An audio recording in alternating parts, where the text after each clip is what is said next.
because crystals on a fundamental level, they entrain energies to induce a state of coherence or harmony. And so they're going to harmonize some part of our lives. If we harmonize any part of our lives, we experience a benefit.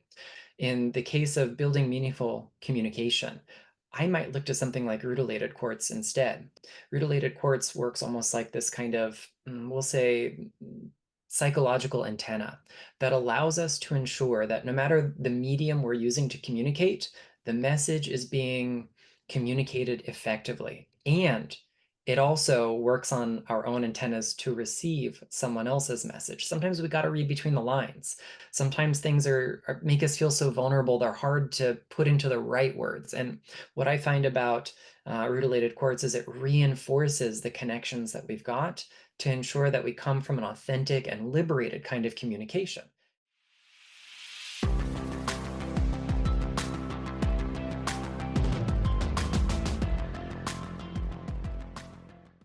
Nicholas, welcome to Inner Power Insights. I am so excited that you're here today. Well, thank you so much for reaching out. I'm glad to be here. Yes, you are a very extraordinary human being and you doing such an amazing job out there. Our listeners are very, very excited that you're here because they actually requested someone that has a crystal healing background and talking about crystal and how we can use crystal, all of that we will be talking about. You're an author and crystal healer and educator. So would be a perfect for us to have you over here and learn from you what is this that we have to do with our crystal and how you use the crystal when it comes to healing and everything else. Um, when did your love for crystal started it and how did you start this journey? You know, I've always loved rocks. I very stereotypically, I was the kind of kid who picked up rocks everywhere I went. I loved the opportunity to like explore my grandmother's vintage jewelry and get to know all these different kinds of gemstones. She had a love affair with turquoise, which rubbed off on me a little bit. And I was also like, I've been a lifelong science nerd as well as a lover of folklore and myth and legend and spirituality in general. And as a teenager, I kind of discovered, quite surprisingly, that my love of gemstones not only historically existed in that kind of folkloric way, but that there were people who were still practicing crystal healing alive and well in the world. So it was a chance for me to kind of marry my science and folkloric and spiritual interests all in one area. And I just kind of dove straight in. I'm really lucky that when I went away to study music at the university level, I was randomly assigned, at least that's what the paperwork says, to work in an earth science museum. And that gave me a chance to do some really incredible independent study. I fell so in love with earth and environmental science and geology and mineralogy that I eventually switched my degree track to focus on that before leaving to do other stuff instead. And I've been a lifelong learner. And so I get really excited about teaching because I know that I'm not the only one out there who loves to be a perennial student. And all of that kind of came to a head about a decade ago when I started writing my first book. And I'm currently writing my 11th. So that has been quite a journey. And it's been so much fun to be able to take what I love and what I enjoy learning about and teaching about and sharing it with a broader audience through the writing process as well. Yeah, very fascinating, very fascinating. And like you said, people knows a lot about crystal. It's pretty. We know for average people, like we look at it, it's very pretty. Like you said, the rock and everything, the jewelry, especially for a lot of female, we like it because of the jewelry and we're using it and all that stuff. But there's so much beyond that that we don't know. And you're the educator and that you see that side of us. And now people are actually in today's society, which I'm really happy about. A lot of people realize that saying that, there's something to that and they're using those stones for healing, which is so amazing. But for somebody's listening and like myself, actually, that it like besides being pretty colors and shapes and size and everything, what is crystal? So a crystal's like officially defined as a solid substance that has a regular composition. In other words, it's the same ingredients all the way through. And Mhm. a repeating symmetrical structure. And that means that those ingredients organize in a really coherent and harmonious way. We can kind of zoom in and see the fundamental unit of it, that basic shape that it makes repeat over and over and over again. And we call this structure a crystal lattice. So when we think of crystal, we might think of something like quartz or amethyst or calcite, and those are in fact crystals. But crystals exist all throughout the universe. We have them in our body. We've got phospholipids in our cell membranes that have crystal structures. We have hemoglobin, the protein in our red blood cells, which has a crystal structure to it. The calcium phosphate minerals in our teeth and bones have crystal structures to them. So crystals are just describing a kind of fundamental level of organization that matter prefers to take. Now, the kinds of crystals that we think of when we think of the word crystal are what we can define as minerals. So, minerals are naturally occurring inorganic crystals. So, they've got that regular composition, that repeating and symmetrical structure. They're made by Mother Nature and they're made by non living processes. So, this is where we can have our quartz, our amethyst, our hematite, our garnet, and a whole bunch of other things that qualify as minerals. Minerals are something that humankind has interacted with since basically the beginning of our existence, since before anatomically modern humans. Hominids have collected crystals, minerals, rocks, sometimes from very far distant places and traded them. We've got, archaeological evidence that suggests that early hominids, as far back as a 500,000 years ago, were specifically seeking out quartz crystals to use for some kind of ritual or magical or spiritual purpose. Of course, we can't reconstruct what that is today. But crystals have been a part of human life since the very beginning of human life. Yeah, it makes so much sense that, like you said, you're talking about the minerals, but if you think about it, um, as a human, I mean, salt itself, right, has a lot of minerals, and the form of salt is also like kind of like a rock and a crystal, not like a crystal, but a rock that we use in our body, and we drink the water that has a mineral in it, and all that stuff, or the salt that we put on our food that creates all that mineral that we eat, which is really good for our body. So it makes so much sense that how crystal could be associated with the healing of a human, besides its history, which is so amazing. Yeah, I mean, if we're just looking at the structure, so many things that we turn to in the pharmaceutical world have a specific crystal structure that interact with proteins and enzymes and other things in our Right. body. But the idea of gemstones as being therapeutic is a truly, truly ancient idea.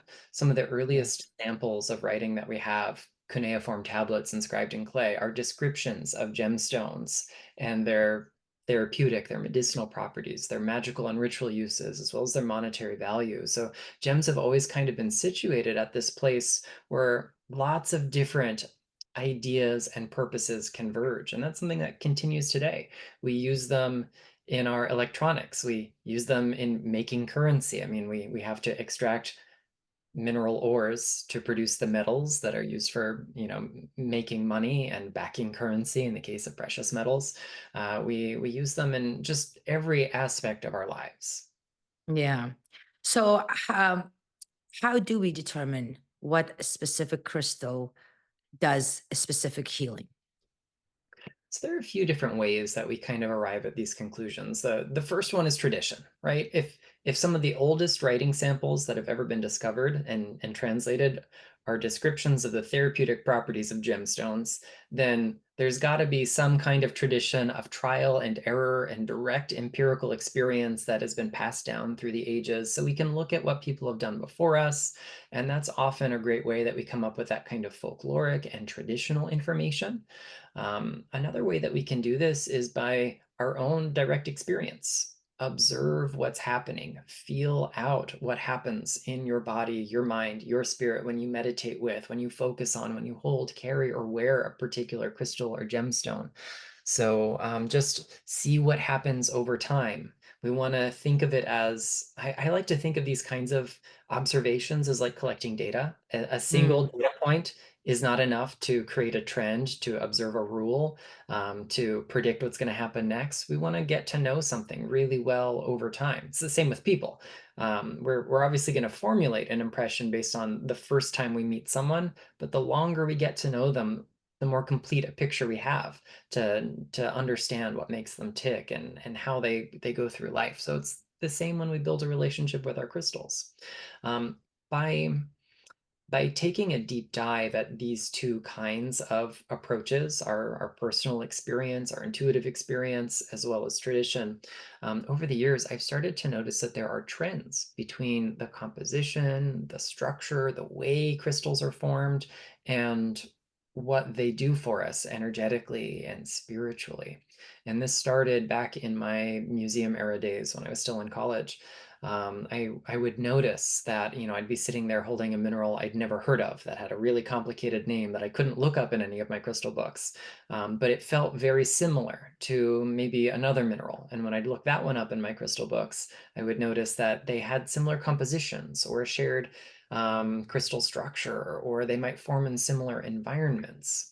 And then I started to kind of take a step back and see what everybody else said about certain stones. And I would notice that even when authors had no idea what the geology and chemistry and other things were, from that perspective, they would often describe certain things in very similar terms. Lithium rich minerals get a very similar treatment in a lot of metaphysical and kind of magical books on rocks.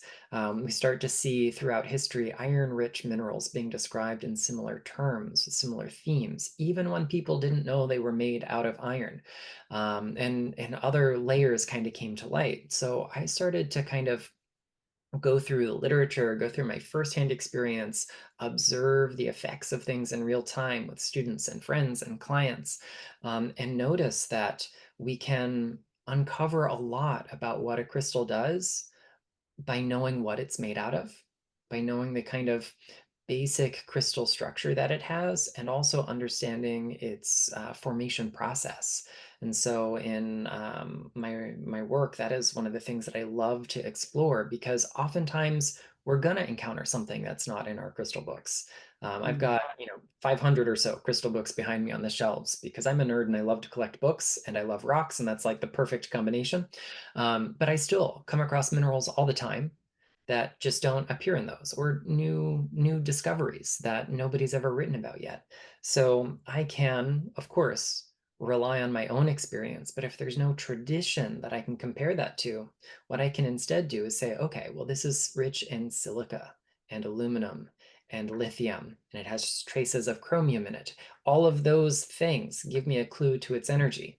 It tends to form in this kind of igneous environment, which tells me something about its level of action.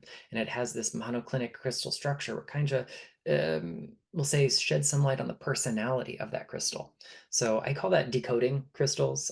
I really enjoy that process. And so if anyone out there checks out my book, Crystal Basics, or if you want a really abbreviated version, Crystal Basics Pocket Encyclopedia, both of those will talk about how to understand these kind of layers to crystal energy to figure out what exactly they do and how they work. It's so fascinating because what you said that it's almost like they have these characteristic and you put them together and decoding by looking at it and saying to yourself, okay, so it has this or that, but it's almost like it creates its own identity. Yeah, it's got a story written in its chemistry, its structure, its geological environment. And instead of just treating that as like boring science, think of it as like understanding the biography of that stone. When we understand its life story, we can understand how it relates to our own life story. So the other thing that is very common for people to see it, but color also plays a big deal when it comes to energy healing, when it comes to healing, and there's so many different colors. Is that makes any difference? I mean, obviously it does, but what each color of the crystal means to their identity and to their being of, like you said, coming from so many sources. Yeah, so this is kind of an interesting thing because in the kind of memeified approach to crystal healing we see. We reduce things to cute little buzzwords that are easy to remember and easy to share on social media. We get really reductive about crystals and color, and sometimes we limit what something can do to our perception of that color. When we look at the historical record, color is a valuable part of understanding why gems have monetary and aesthetic and spiritual value, but the interpretation of color changes in every place, every culture, every language, every time in history. So there's not necessarily a consistent interpretation to the meaning of color. And in today's world where we try to universalize and we try to get, very prescriptive, it can really limit our understanding of what crystals do. Color is deeply and profoundly psychological, personal, individual. And so our perception of color is going to influence our relationship with the stone. But the color itself actually accounts for a very tiny portion of what a crystal's energy does. One of my most important mentors in the world of crystal healing, she's a co-author of really popular book that's out there. She taught for many, many years before retiring. She arrived at the conclusion that color only accounts for about 1/14, that's roughly 7% of a crystal's energy, which means that more than 90% of what a crystal does is determined by things other than its color. And that invites us to take a deeper look. I think color is a really good way to start. It's a really important doorway in. Beauty is therapeutic. Just experiencing beauty in a world that can be ugly and messy and hard to handle. People have been drawn to gems for their inherent beauty for such a long time. So start there.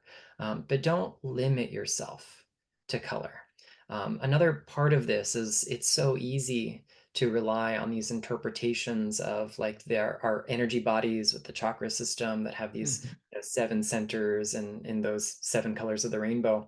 But this is a relatively modern invention. The Western chakra system as we know it in that color sequence was created in 1977. We have almost 500,000 years of human crystal history and about 40 or so with this method of using it. So that's not to say that it's inferior. It's just younger than all the other ways Mhm. I've worked with stones. So don't feel like you have to be limited to putting that blue lace agate on your throat chakra or using it for communication. When you sit with it, if you see that it invites ideas about resilience and inner strength and confidence. You don't have to limit it to this one place. You can work with it in myriad ways. So I just want people to feel empowered to explore their own relationship with stones and with color, and instead of feeling limited by what the cute little meme on Instagram says about colors and crystals and chakras. It's a doorway, but it's not the whole experience. Like you said, the 90% of it is completely different, something else than besides the color. So I know that you do a lot of work with the crystal and chakras. Tell us a little bit about that. How does that work? Yeah, I don't really rely on the chakra system as much as I did when I was a lot younger, only because I do think that it is a pretty limited model, and the history of developing the modern chakra system is fraught with things like cultural appropriation and these really extractive ideas where people kind of misunderstood the point of it.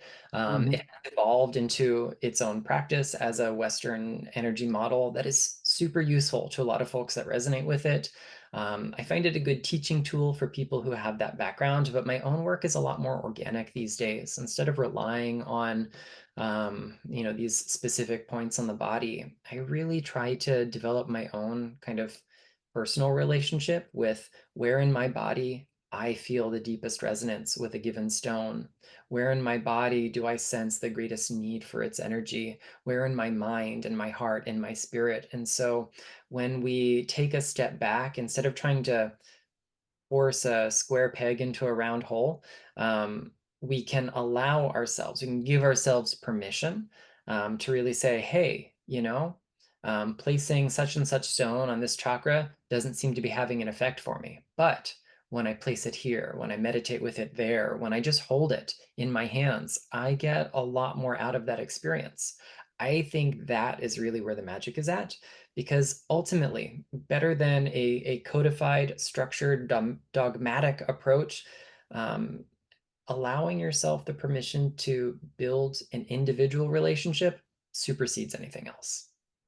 So what are some common area that you use the crystal and the body besides the chakra? And like I said, obviously it depend on where do you need it for. So you said mind, body, and soul. So if you what area do you use as more effective for some of your clients that got better benefit than other areas? It's different for every single person, every Okay. single situation, and every single crystal. So there's no I it's one of those things, if we try to reduce it to put this crystal on this place, that's going to Hmm. work for one person having an individual experience. The next Hmm. person's going to try to copy that and go, crystals don't work because I did this thing. And that's because we're trying to come in at a surface level understanding. We're trying to recreate effects instead of understanding the underlying cause for things. If we apply the same mechanism, the same energy, the same forces to two different sets of circumstances, we get two different sets of end results, even though the way we arrived at those results might be similar.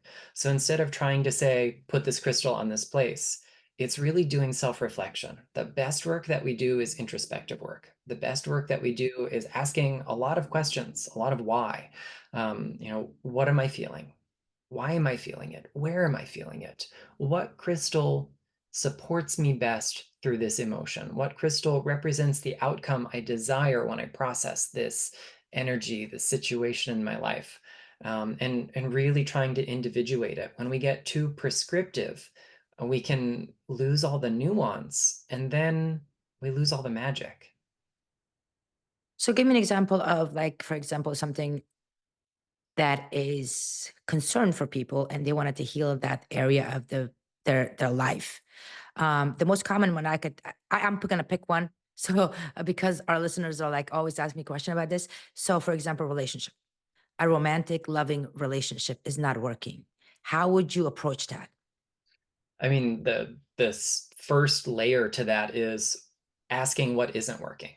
And Okay. that's going to be different for every relationship. So is it a breakdown in communication? Is it that you've grown apart? Is it that you want different things out of life? The crystals we choose for every one of those situations looks different. There's no cookie cutter experience here. And a lot of what we see in the crystal world is trying to reduce things to a one size fits all pattern. And you get some benefit out of that because crystals on a fundamental level, they entrain energies to induce a state of coherence or harmony. And so they're going to harmonize some part of our lives. If we harmonize any part of our lives, we experience a benefit. But if one person comes to me and is really having difficulty having meaningful, intimate, honest communication with their partner, and I suggest, let's say, rose quartz to them because we call rose quartz the love stone, and someone else is coming to me saying that, really them and their partner are kind of growing apart because they want different things out of life, and I also give them rose quartz, neither of those situations is necessarily going to be made universally better. In the case of building meaningful communication, I might look to something like rutilated quartz instead. Rutilated quartz works almost like this kind of, we'll say, psychological antenna that allows us to ensure that no matter the medium we're using to communicate, the message is being communicated effectively. And it also works on our own antennas to receive someone else's message. Sometimes we got to read between the lines. Sometimes things make us feel so vulnerable, they're hard to put into the right words. And what I find about rutilated quartz is it reinforces the connections that we've got to ensure that we come from an authentic and liberated kind of communication. And if we do that work together, both partners, we are likely to feel something positive shift in our relationship. And it's not because we picked a stone for love and romance. Now, in the case of people who are growing apart and want different things out of life, what is the end result? Are we looking for compromise? Are we trying to build a new life together? Or is it time to kind of put things aside so we can be free to do what we want? In a case like that, I might look at something like maybe aquamarine, which gives us courage, the courage that it takes to have the hard conversation, a sense of inner freedom that allows us to really just say, hey, this is what I want out of life. I see you going in this direction. Let's figure this out together. Maybe instead we look at something like lapis lazuli, which can identify these places where we have conflicts in our heart and mind. You know, our mind tells us that realistically we're going to go this way and they're going to go that way, but our heart says, but I love them and I want to make it work. So if we reconcile this inner sense of conflict, then we can navigate conflict in the outer world better. And in that case, there's a potential, you know, obviously we could find some compromise, some resolution, or maybe the resolution is parting ways amicably. But in both of these instances, we looked at the individual circumstances and not just said, I want my relationship to work. If you go to a therapist and say, my relationship isn't working, fix it, they can't do that. Um, we have to look at the individual circumstances and we have to start thinking about how we got into them. And that allows us the opportunity to then explore the crystals that meet our needs the best. I'm so glad you said that. I am so glad you said that because that's exactly what I feel like. Like you said, we buy stuff for like the rose quartz is for love. We hear the love, and almost everybody goes around there and get it. So like, oh my God, this is for about relationship. But I'm so glad you clarified that. Yes, but not necessarily, because it's important to know what area of a relationship you're working, why you're working on that, what needs to be done. Or like you said, I love the fact that you said that if you want to go apart, then you need that courage to do so, and for that as a completely different crystal than rose quartz, saying that okay, this is for a relationship because that's what we do. So educating yourself about it is just as much as essential to get it to effectively work for your mind, body, and soul. So with that being said, I hear a lot about crystal cleansing. Tell me a little bit about why it's so important people have to cleanse their crystal. And if they do, how, what are some basic things that they can do to clear their crystal? Absolutely. It's such a great question. You know, I think one thing the last few years have taught us is how important hygiene is, right? We gotta like tend to our bodies, our spaces to ensure that we can live an optimal life. That is true in a physical, biological sense. It's also true in an energetic and spiritual sense. So crystals, among other powers they've got, among other gifts and talents, they have this skill of recording information, recording energy, remembering things. And so we cleanse our crystals because it is probably not true for most of us that every energy, every experience, every action that crystal witnesses and retains an imprint of is going to support us, right? Not everything we experience in life is going to support us. So cleansing is a way of resetting, of refreshing, of releasing whatever stored energies are present in that crystal lattice, in the crystal's energy, so it can come back to its center, its home point, and kind of offer to us its you know, unrestrained base resonant frequency instead of devoting time and energy and space to something that's not useful to you. It's not because energies are necessarily good or bad. There are things that are helpful. There are things that are harmful. You know, electricity, really great and useful, can also kill you when misapplied, right? So it's not that the energy itself is good or bad. It's that it is relevant to what we're trying to achieve with the crystal, or it's not relevant. And so we just want to sweep things away so we can focus on what our intentions are, what our goals and focus is going to be. So there are lots of ways we can cleanse. If you ask 10 crystal healers their favorite way to cleanse crystals, you're probably going to get 100 answers, because we can easily come up with a bunch of different ways. But my favorite methods for cleansing are ones that are easy and safe for all of our stones. Some crystals will fade if you put them in sunlight. Some can be damaged by water. If you use salt, you can scratch the surface or dehydrate or break things down, and so on and so forth. So some methods that I think are really useful are cleansing by sound. Sound is a vibrating column of air. It is mechanical energy. And so it interacts with the crystal structure, the crystal lattice, in a very mechanical kind of way. And so even when we're not super focused, the sound is going to do the job for us. We don't have to have fancy equipment for this. Of course, we all want the beautiful singing bowls and Tibetan gongs and beautiful chimes and bells, but use what you got. I mean, oldest instrument in the world right here, clap our hands, and that's going to do the job if we do it with focus. We can use the human voice. You can get really creative. You can drum, you can use a rattle, you could use a chime, you could Sing to your stones, but we want to do it with that level of focus. Another method that's really great and safe for all of our stones is using smoke. Cleansing by smoke is something we see throughout time and culture and history.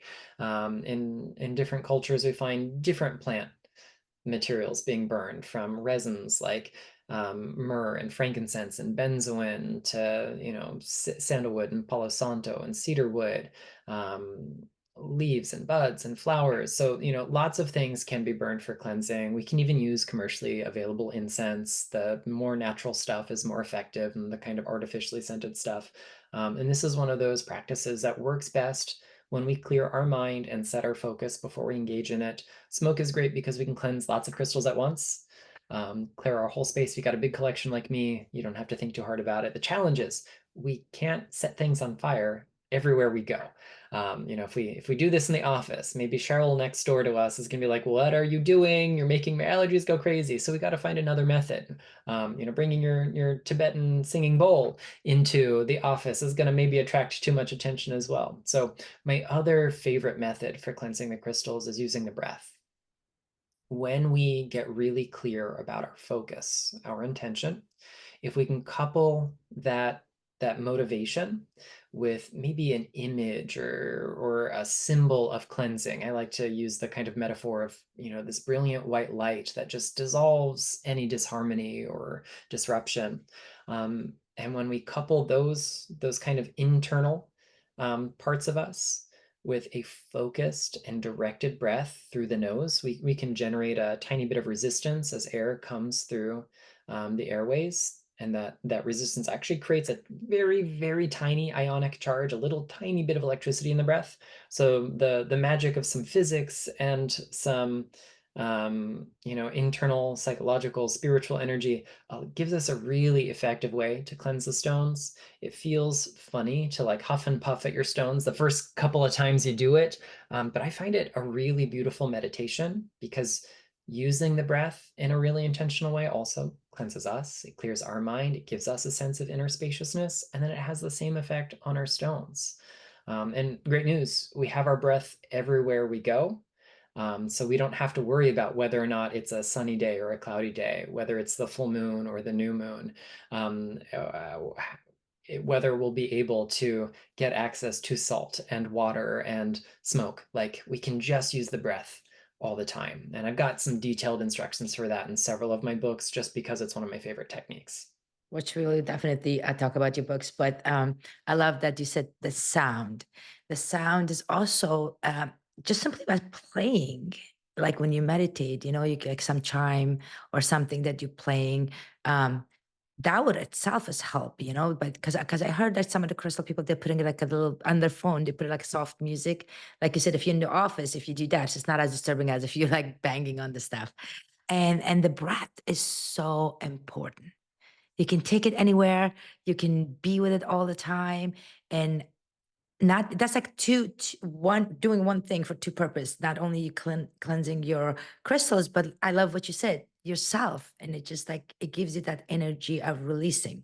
And the other thing was very important that you said, we grow, our goal changes, right? And so it is, if you have this amazing crystal around you, that you have the energy helping you, but now you want something else. So it's always good idea, like a cleaning that energy. Okay, that served the purpose at the time, but now I have a new goal. I have so want something else. So this is why it's so important to cleanse it and not clutter the crystals. Yeah, absolutely. And just like we wear a lot of hats in life, so do crystals. If we start thinking in that kind of relational sense, asking those like self-reflection questions, we'll start to understand that crystals do more than one thing.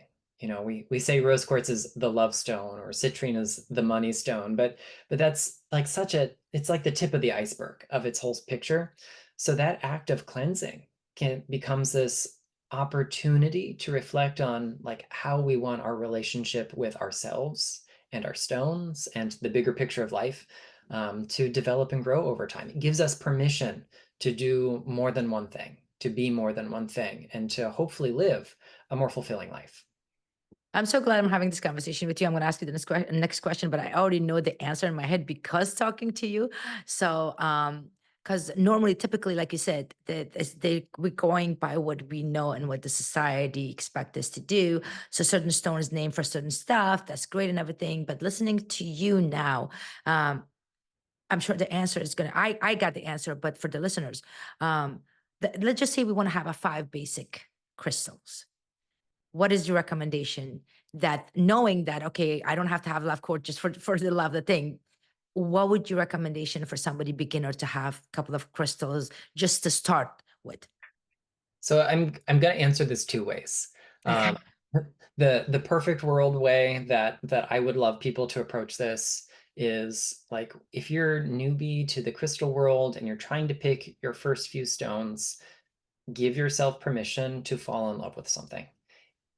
You are going to be far more motivated to work with something if you enjoy it, rather than if I tell you you need these five things, or the book says these five things are going to be a match for what you're working with. So, take a step back, go visit your local crystal shop, your metaphysical store, your gem and mineral show that comes through your region, whatever it might be, and just start with what you love. And that's like the best answer in a like ideal world. However, I also understand that for I knew folks who, you were gonna say that before you said the other one. Yeah, because however, before I talking to you, I was thinking about okay, he's gonna give me the name of this, but it's so profound that you're like, No, I can give you, but that's not necessarily what it means." Go ahead, continue. Sorry, I can't hear you. um, Okay. exactly. That's like where the real magic is. But for folks who do want a little structure, who would like a place to look to get started, I think there are a few ways that we can approach building like a perfect little crystal kit to get started, that can be useful. So think of like broad spectrum stones, things that work on many layers at once. You can't go wrong with putting some clear quartz in that kit. If you ever move on to things like building grids and layouts and other fun things that you can do with crystals, a handful of clear quartz crystals allows you to do a lot of different things.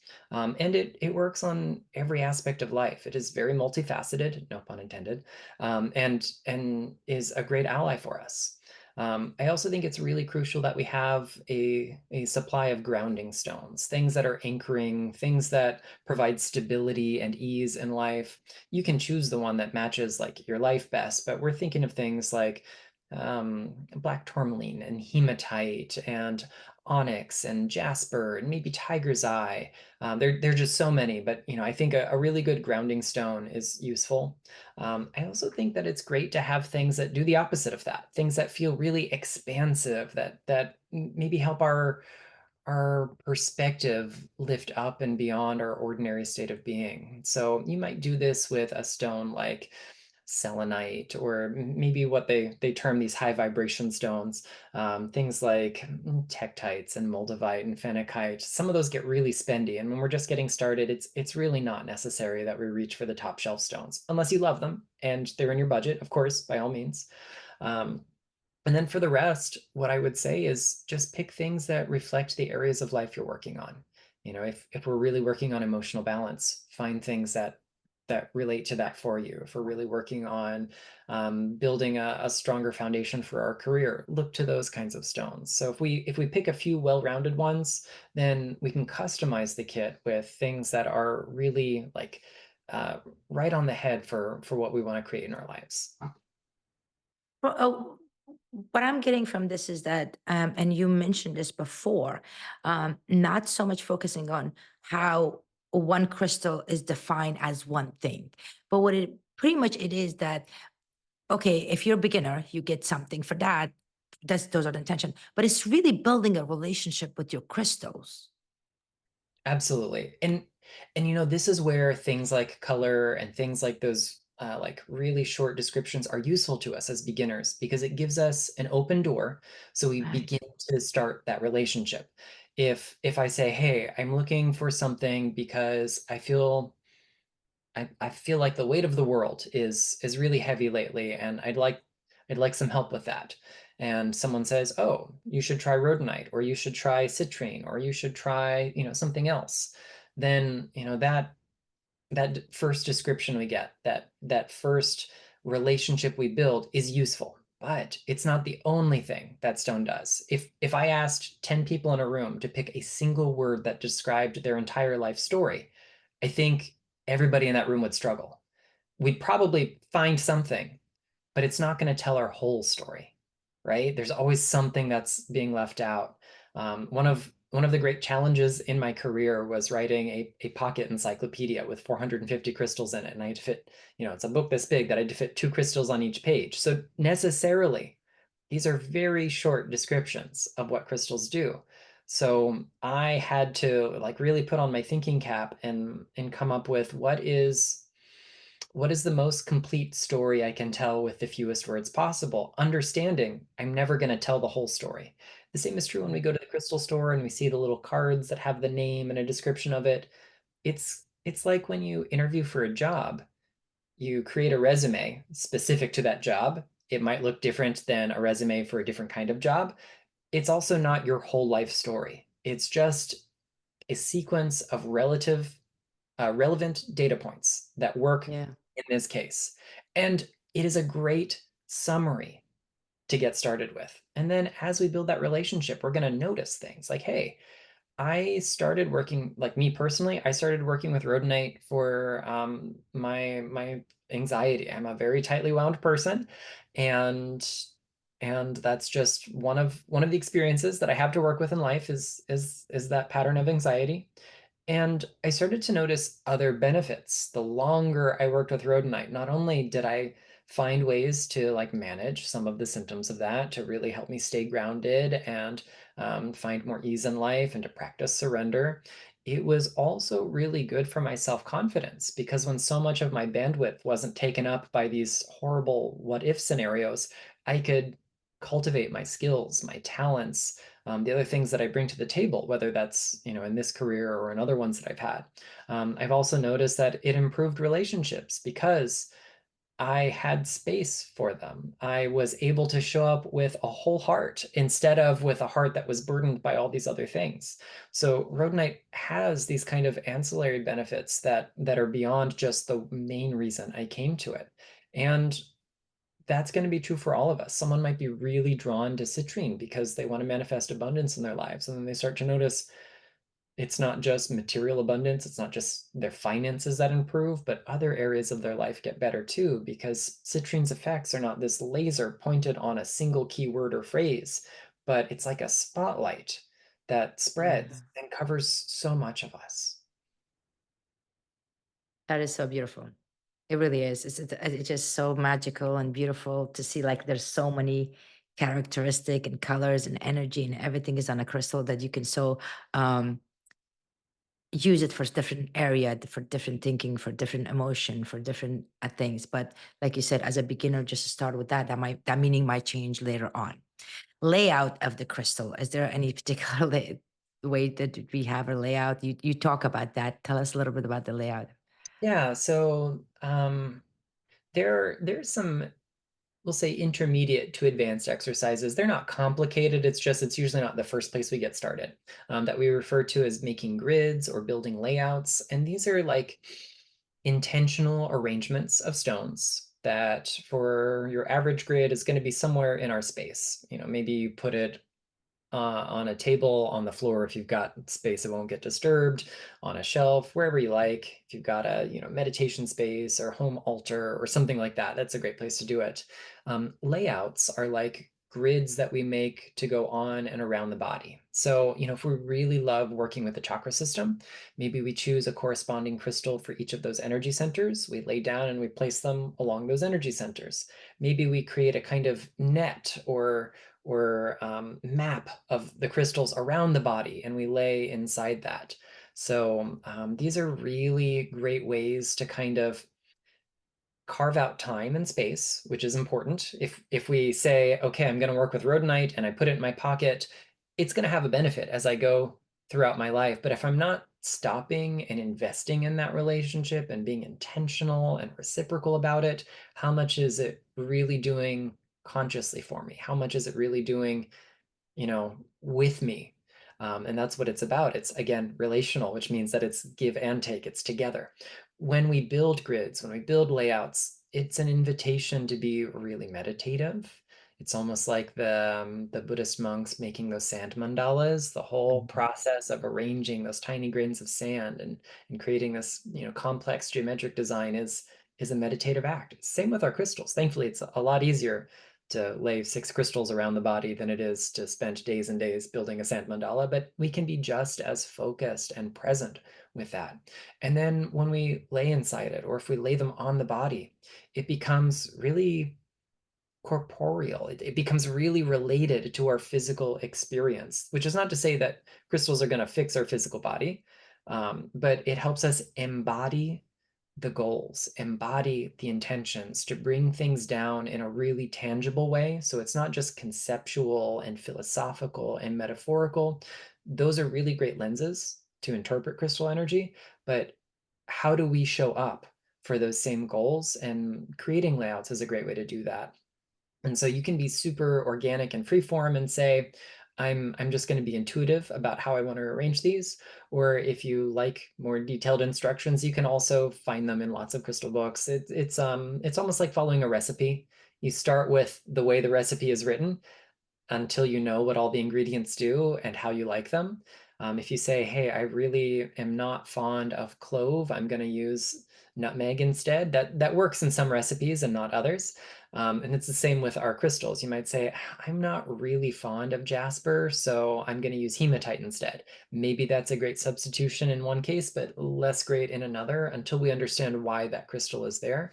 But I love really empowering people to figure things out on their own. So be willing to make a mistake here or there. Be willing to sit and go, no, this really doesn't feel right. I'm going to start over. Because it's so much fun to be creative and make these arrangements, whether they're simple and complex, or we make a tiny grid that could fit on a dinner plate, or we make a giant grid that fills a whole room. I have done that. I have spent time with hundreds, maybe thousands of crystals to build really complex stuff. Can you do it every day? Probably not. You eventually have to show up for work and put time and energy into other areas of your life, but it is a fun practice to give yourself that opportunity to play on both large and small scales. Yes, I feel as I'm listening to you, the first word went to my head, grounding. You know, if I would picture it in a circle, regardless of the thing, just picture it in a circle and sitting for your meditation or for the thing, you're so grounded. And as you're explaining how to set it up, no matter how they set it up, it just you're so focused in the present moment. Absolutely. Yeah. Is so amazing, like a child playing with their toys, and you're having these beautiful stones, you're sitting and you're arranging them. Do you know how that feels? Like it feels so like right in the now, which a lot of people are get very few opportunity to do. That's like you said, we're so busy all the time, but that just alone is so profound. Isn't it? And like, how much time do we really give ourselves to just play? Um, Yeah, like, of course, this is my career. I take it seriously. I help people through some pretty heavy stuff. But also, where is the joy and the wonder in life? I remember an author I respect talking about the role of wonder in spiritual practice. No matter what your practice is, he was a chaos magician, but I mean, you could be anything. If there's no wonder, we're doing it wrong. yeah. If it is devoid of moments that make us go, wow, then why are we doing it? And that is just one of the perpetual messages I get working with crystals. I visit an earth science museum or a natural history museum, and I look at their collection, which of course makes mine look paltry in comparison. And it's just breathtaking to think Mother Nature made this. The universe naturally organized things into this form with this color in those specific environments. And then when we're working with crystals in our own lives to go, oh my gosh, think of the whole picture that came together to give me this collection of labradorite and black tourmaline and selenite. And I'm building a grid around them, and I get to just enjoy. I get to surrender to this moment. It's such a powerful experience, even if there was no mystical energy or electromagnetism involved, just that power of presence and wonder is life changing. Oh, absolutely, absolutely. As we're talking about it, like, just to get away from all the electronic stuff and just sit down and play like a child and having such a fun, that itself is, and have so much love for it, like showing actually love for it. I know this is not a fair question to ask, but which one is your, do you have favorite? Somehow I knew that was going to be the question when it started it that way.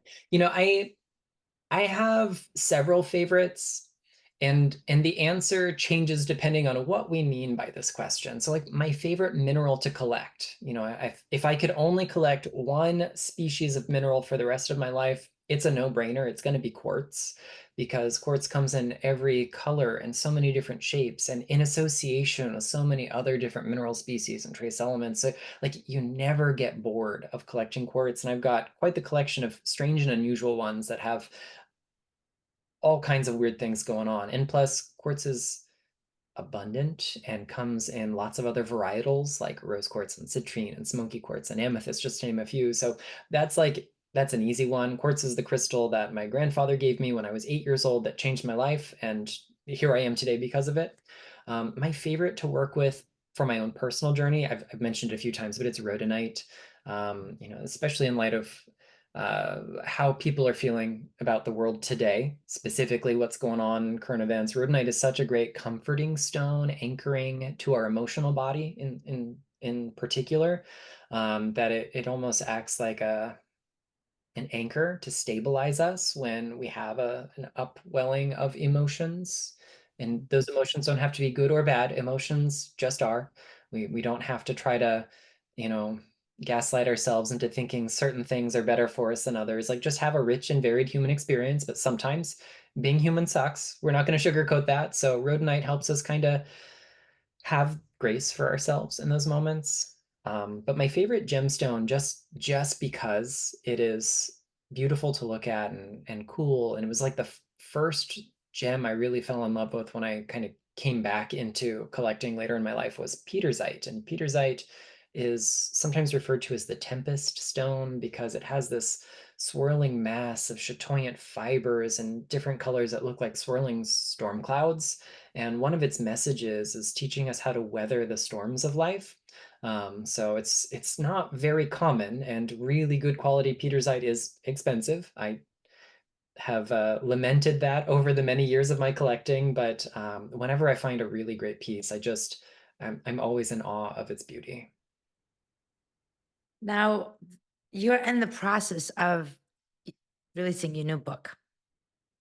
What is the book about? How you implement your crystal stories to that book, and what do you expect the readers to learn from this book?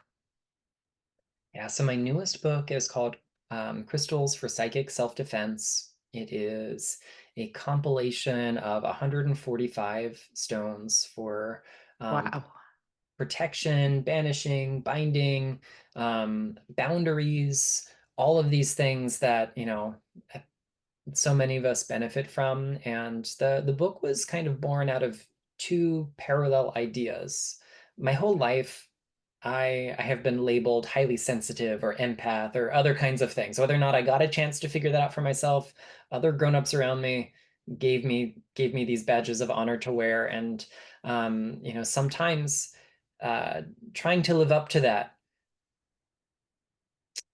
required me to say, okay, well, to really be an empath, to really be a sensitive person, I have to have poor boundaries, or I have to be responsible for the energies around me and not just what I bring to the table, and so many other things. And so over the years, I've had to learn how to really navigate spaces while allowing my sensitivity to be helpful, but not be a burden.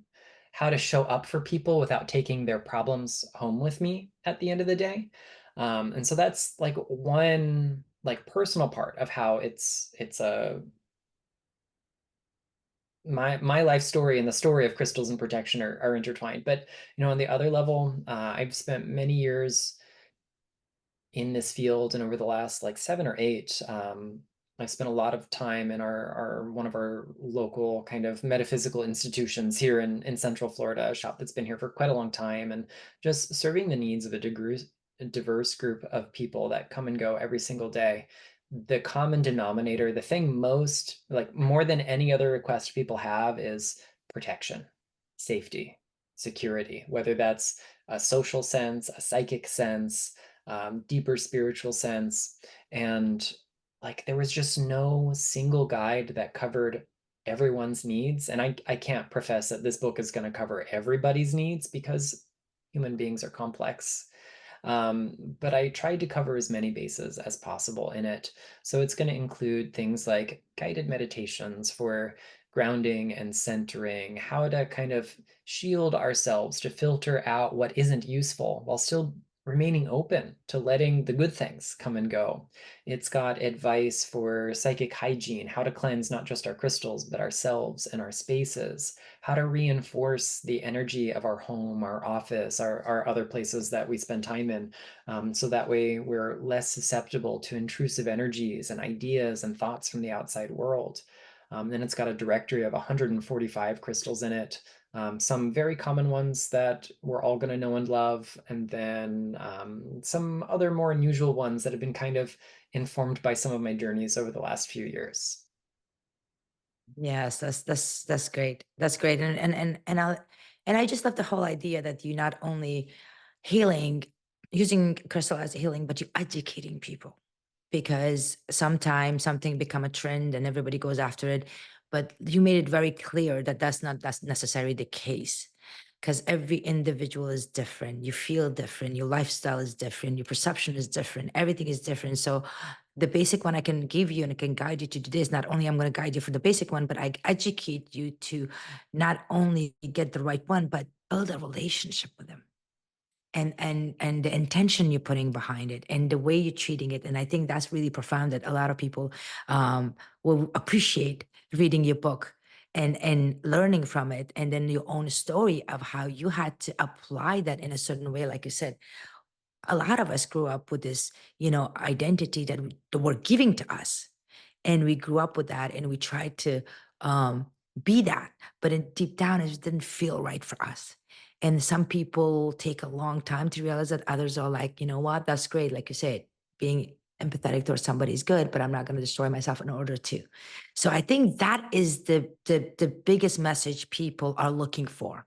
They're looking to find themselves. They're looking to find their own power. They're looking to um, be themselves. And this today's society, which is, don't even get me started with that, but you are that light for them. And this is so amazing that how you are not only introducing them to Crystal, but teaching and educating them. So I really thank you so much for taking this time, being here and teaching us so much. I gotta tell you, I know a little bit about Crystal and I have interviewed a couple of people for the Crystal, but I'm mind blown with your, definition of everything and how. And I love that you said that I take the crystal. It's not a thing I want people to realize on their own. That's so beautiful. Thank you so much, and thanks for having me. It's been a great chat. Yeah, I really appreciate it. Now, before we go, I have a one question to ask you. Our podcast is about inner power insights, and I always talk about people inner power. That if you wanted to change your life, you have everything that you need within yourself to change the life, and whether through help of meditation or crystals or whatever. What does inner power means to you? You know, this kind of goes back in line to how one of the core tenets of my practice is self-reflection, is spending time kind of figuring out who we are, how we got here, what we want out of life. And I think that true inner power comes from a space of knowing yourself. If we don't know ourselves, we don't know the extent of what we can do. If we forget the true nature of life and consciousness and humanity, it's so easy to feel disempowered and disenfranchised in the kind of world, the kind of systems that are out there. Um, and I think real power comes from just knowing who you are. And if we don't know that, any other power that we get is going to pale in comparison to what comes from really knowing yourself. I definitely expect that answer from you. Thank you so much, Nicholas. for being here again and again. And I will definitely have you back because I'm pretty sure we're going to get a lot of questions from our listeners. But I really appreciate you. My pleasure. Thanks for having me on.